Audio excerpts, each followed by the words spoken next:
Hello and welcome to the video game sound design series on Massive. In this video, we're finally going to go over the most important part of Massive, which is this center panel right here.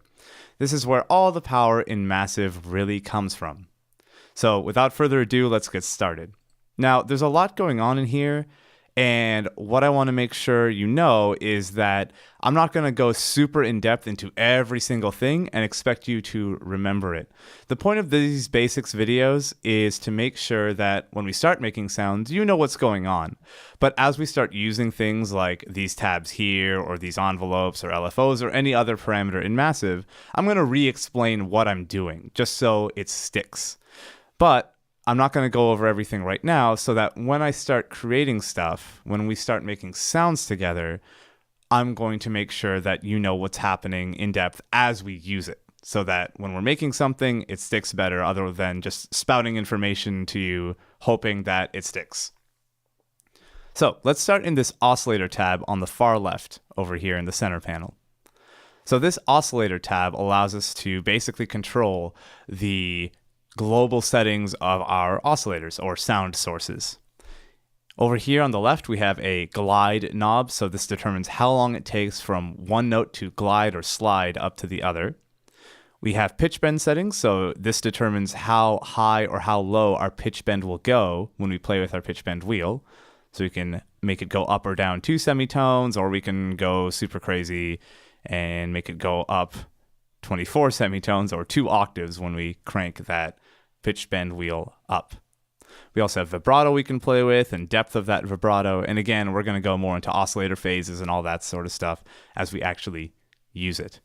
Now, one important thing to note is if I play with this glide time knob and start playing with some notes, you're going to notice that the notes still don't actually glide.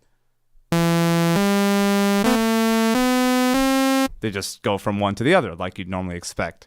That's because one extra setting that we need to click is actually in a different window, which we'll get to shortly.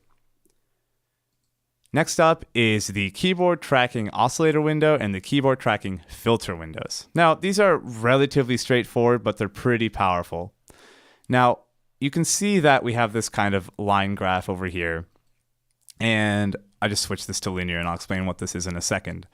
But basically what this keyboard tracking oscillator window is telling us is that when I play a note on my keyboard, we're going to hear that note coming out of Massive. So the higher up on the keyboard I play, the higher pitch I'm going to hear. So for example, if I just play some random notes,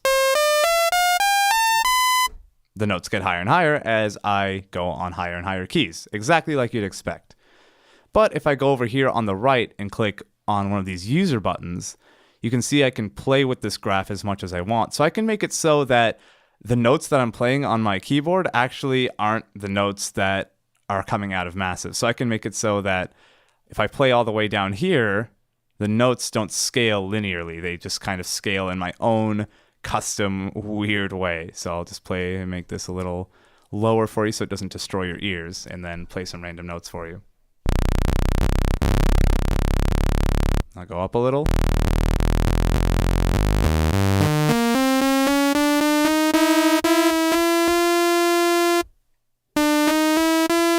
So it's not quite linear. It's not exactly a standard, I'm just playing all the white keys. So it's not actually just going up linearly like you'd expect. And you can set that using this user button over here. You can also just turn it off entirely. So everything sounds the exact same using this off column over here. And we'll get into why you'd use this shortly. The next is the keyboard tracking filter tab, which is basically the same as the oscillator one, except it affects our filters, not the pitch. So I'm going to send this oscillator one to this filter one here just to make sure that we have an example. Okay, so we have a filter set up, just a low pass filter. And by default, it sounds like this.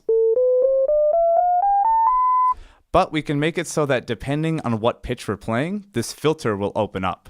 So what I'll do is I will just make it so that this is super obvious for you, just so you can hear. So you're going to hear in this range of keys on the left that the filter will be on and aggressive, and we're going to hear it very clearly. And then over here on the right, where these lines are all the way at the top, we're going to hear that the filter basically just turns off. We're not going to hear it anymore. So we're not hearing anything. Filter's on over there. So we have a very, very quick rise to closing or opening that filter.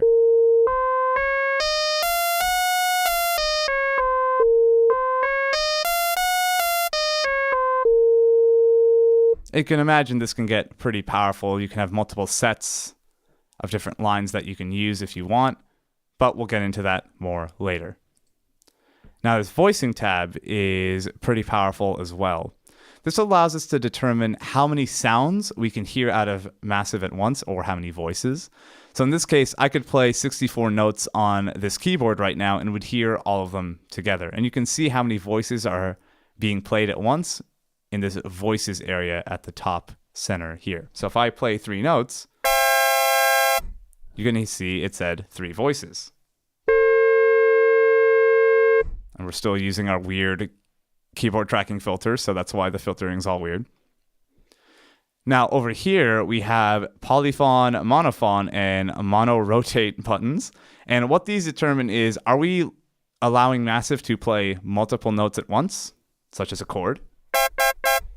Or are we allowing it only to play one note at once, or monophonic? So if I click monophonic and go from one note to another,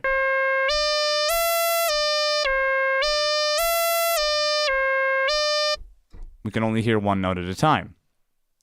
Now, when we're in monophonic mode, that's when that glide knob actually comes into effect.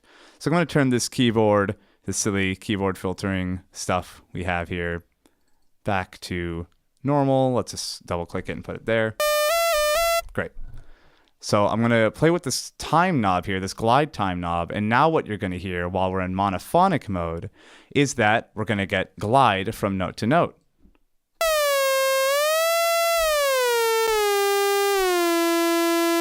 And this time knob determines how long that glide is going to be. So that's very short. Nice smooth glide from one to another. And equal and rate basically mean that equal means if I go from one note to another, regardless of the distance between notes, the glide between the 2 notes is going to be the exact same. It's going to take the same amount of time. So if I go to the lowest C on the keyboard to the highest C on the keyboard, it's going to take the same amount of time as if I were to go from C to D right next to each other. So I'll play you a low note and then glide to a high note.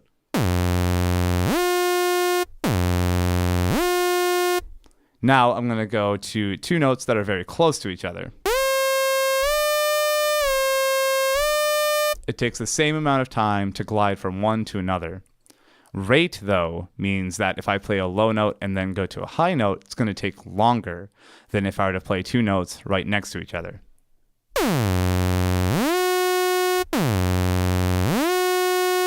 Versus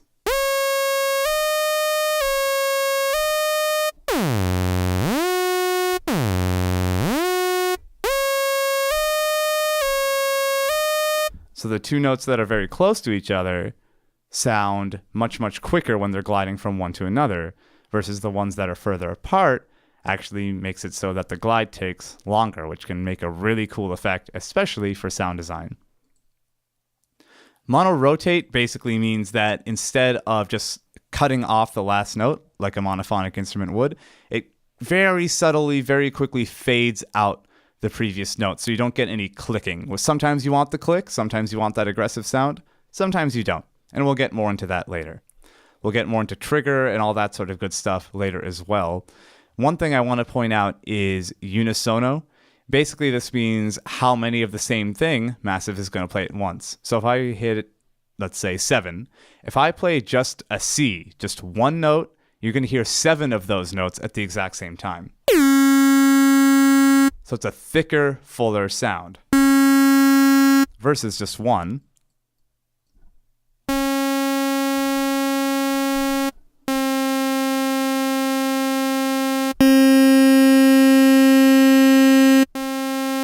So we're getting multiple of the same note.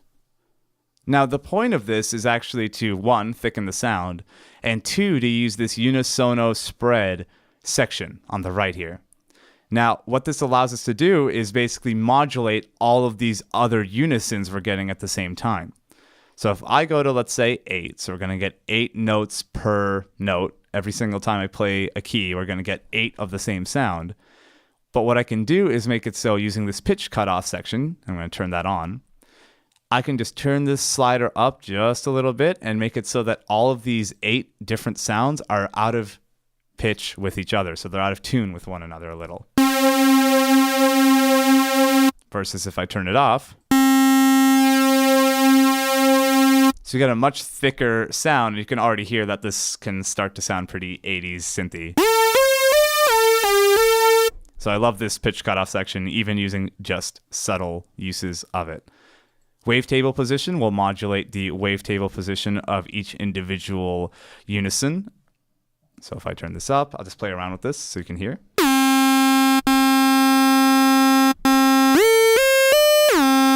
So each of these different unisons are getting a slightly different position on the wavetable. And this becomes more and more obvious with more and more complex sounds. And pan position also allows each of these different unisons to be panned just a little bit differently.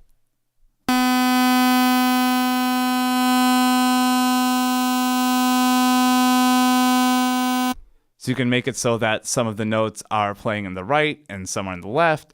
You can play around with this and get some really cool effects. And again, we'll go more into it when we actually start making sounds.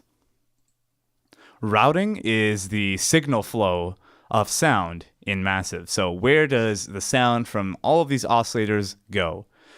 Did the oscillators go from here all the way to these inserts, which we can turn on here?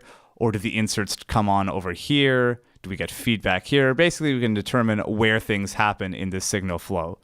Don't worry if this looks scary right now. We're going to dive more into it when we, again, start making more sounds. And we have this global tab, which is probably pretty straightforward. It's all these global settings for Massive. Now, one of my favorite things about this global tab is this randomize section over here. So what you can do is click this all button, and you can randomize every single parameter inside Massive just by clicking this over and over and over again. And you can determine how much each thing is randomized in these 4 boxes over here. So we can randomize our oscillator by 30% each time, or we can really go crazy and randomize them by 100% each time. Also, we can do that with filters, insert effects, and master effects, and all sorts of stuff. You can just keep clicking this over and over and over and over again, and you'll get a weird, instant, strange effect each time. So I'll just try this. I have no idea how it's going to sound. Weird. So you can just play around with this. Sometimes when I have kind of creative block, I just use this and see what comes out. See, something different every single time. It's really cool, really silly. Sometimes you get a really cool result. Lastly are these envelope and LFO tabs. Now, what we can do is use these green and blue tabs here as modulators on any one of these knobs that we see a little box underneath. So if I have this envelope here, which just has attack, decay, sustain, release, like any normal envelope. If you don't know what that means, don't worry, you'll catch on very, very quickly. I'll just take this envelope and I can click these 4 pointed arrows. You can see that it attaches to my mouse cursor. So you can see 1 is attached to my mouse cursor. And now I can apply it to the amp of oscillator 1. So what I can do is use this envelope, use this fade in and fade out shape basically on this amp here to make it so that this sound fades in instead of just turning on instantly. And you can determine how much this envelope is acting on whatever knob you put it on by clicking and dragging up and down on this 1. And you can see that blue bar filling up. So now we're determining the range of how much this envelope can really act on it. So is it going to fade in, or is it going to start loud and then get louder, is basically what we're determining. So what I'm going to do is make this fade in. And now you're going to hear it. And I'll turn this attack up so that the fade in is actually a little bit slower. Ooh, that sounds terrible. Let me switch that to a new sound. So I'll just go back here, put envelope 1 on this amp here, make it so it fades in. Turn the attack up.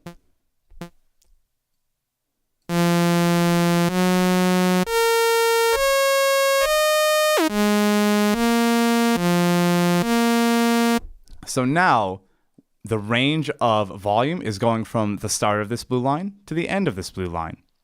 And if I turn this all the way down in the opposite direction, we're going to get the opposite. So we're going to go and fade out.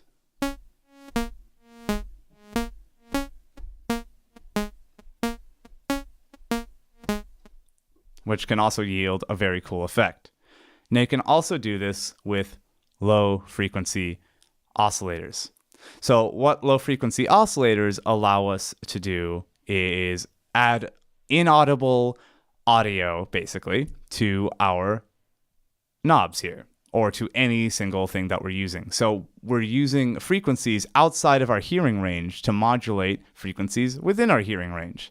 And this is exactly what's used for dubstep wubs. That's essentially what these are used for. They're used all the time in other things, but that's the most common use that you can just point to very quickly. So if I take this 5 LFO here, by the way, these are all the same. They just have different numbers. You can tell what's what when you have a whole bunch going on at the same time. So I click these 4 pointed arrows, apply this to the amp, do the same sort of thing with this amplitude thing. Now you're going to hear that this wobbles in time and with using this sine wave pattern.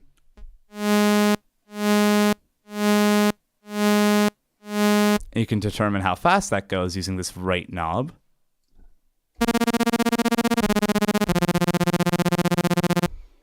And you can change the waveform shape so it wobbles or tremolos a little bit differently. And that'll give you a different sound and a different contour to that shape. Now these LFOs have something unique. If you go on the right hand side here, you can see a little pull down menu that says LFO. You can change these to performer and to stepper. Now what these allow us to do is automate some of our parameters over time. So instead of using just a standard LFO, we can use these to actually control our sound almost like an arpeggiator would over a series of steps. So if I just hold a button down using this performer default setting, you can see that we're walking through a series of steps at the top here. And I can play around with these and control the contour of all of these so each step will sound a little bit different from one another. You can play around, you can just click and drag.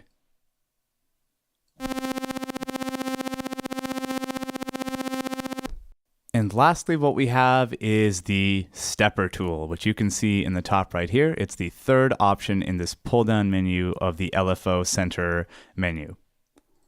So stepper is similar to performer, except we just have these flat bars. So it's a little easier to manage and a little easier to see. So what we have here is our stepper assigned to the amp knob, so the volume of oscillator 1. And because it's set backwards, as you can see that this green bit goes downwards, this will actually lower the volume depending on how high up these bars are. I can reverse that by clicking and dragging up here and making it so that the higher these bars are, the higher the sound will be, the louder the sound will be. So let's play with that. I'm just going to hold the key down and you're going to see this step through. And you're also going to hear that the volume changes of each note.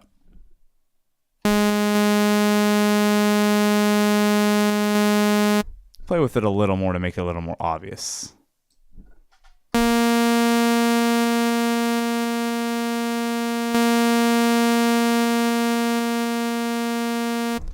So the lowest volume that this can get is the very start of this green line. So if I turn this down, now the volume can get very, very low.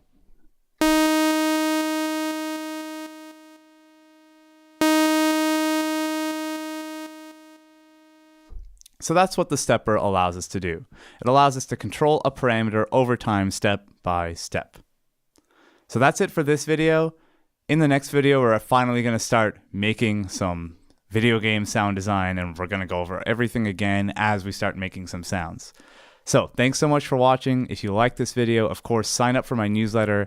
That's where I share all of my best stuff for people who want to make a real happy, healthy, wealthy career in the game industry. So sign up for my newsletter, and also watch my talk from GDC Europe, Game Developers Conference Europe, on the sound of Hyper Light Drifter. It's one of the best talks I've ever given, I think. Maybe even better than my TED Talk. I really liked that one. And it was really fun. So watch it online. It's on YouTube, totally for free. And you can watch how I did the sound for Hyper Light Drifter in that video. So thanks so much, and I'll see you in the next video.